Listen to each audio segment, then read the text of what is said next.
In the summer of 1941, Viktor Frankl was in possession of a document that most of his colleagues and friends would have considered the most valuable object in Vienna, an immigration visa to the United States of America. He was 36 years old. He had an international reputation in psychiatry that was already earning recognition beyond Europe. He spoke excellent English.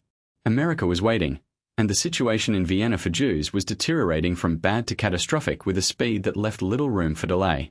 There was every practical and personal reason to go. He did not go. He allowed the visa to lapse. And in making that choice, he walked deliberately toward the experience that would destroy his family and almost destroy him, and that would become the foundation of the most important work of his life. The decision did not come from ignorance. Frankl knew what was coming, at least in its broad outlines. He knew that the deportations were accelerating, that the camps existed, that the lives of Jews in German-controlled territory were in real and escalating danger. He was not naive or willfully blind. He was choosing, clearly and with open eyes. What was he choosing? He described the reasoning himself, and it was characteristic. His parents were old. They were in Vienna. They could not leave. And the question that formed itself in his mind, almost as if it were spoken by something outside him rather than thought by him, was this: who will accompany them through what is coming, if not me? Not a rhetorical question. A genuine one. He scanned the landscape of his life and asked who was uniquely positioned to be present for his aging parents in the worst that lay ahead, and the answer pointed, inescapably, at him. Frankl later described this moment in terms of what he called the sign from heaven episode. As he was wrestling with the decision, he returned home one evening to find his father holding a fragment of marble. The marble had come from the ruins of the local synagogue, which had been destroyed. On the fragment was a Hebrew letter. His father told him it was the letter for the commandment, "Honor your father and your mother." Frankl held the marble and felt, as he described it, that the universe was speaking directly to his conflict. He stayed. The interpretation of this story should be careful. Frankl was not seeking martyrdom. He was not performing a heroic sacrifice. He was acting in accordance with his own deepest understanding of what his life specifically, and not anyone else's life, was asking of him in that specific moment. This is the Franklian concept of unique meaning in its most demanding form, not the abstract recognition that life has meaning, but the concrete, inescapable confrontation with what your particular life, in its particular circumstances, is requiring of you right now. The outcome was as dark as it could have been. His parents died in the camps. His wife died in Bergen-Belsen. His brother died in Auschwitz.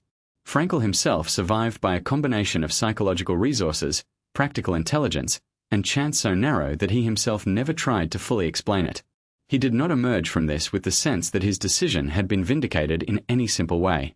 He emerged knowing that he had been present for the very beginning of his parents' deportation, that he had accompanied them as far as he could before being separated, and that he had done what his conscience had asked of him, even knowing that the doing of it would cost everything.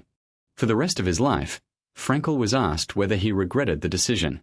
His answer was consistent and, in its way, the most honest thing he ever said. He did not regret it, because he had made it in accordance with who he most deeply was.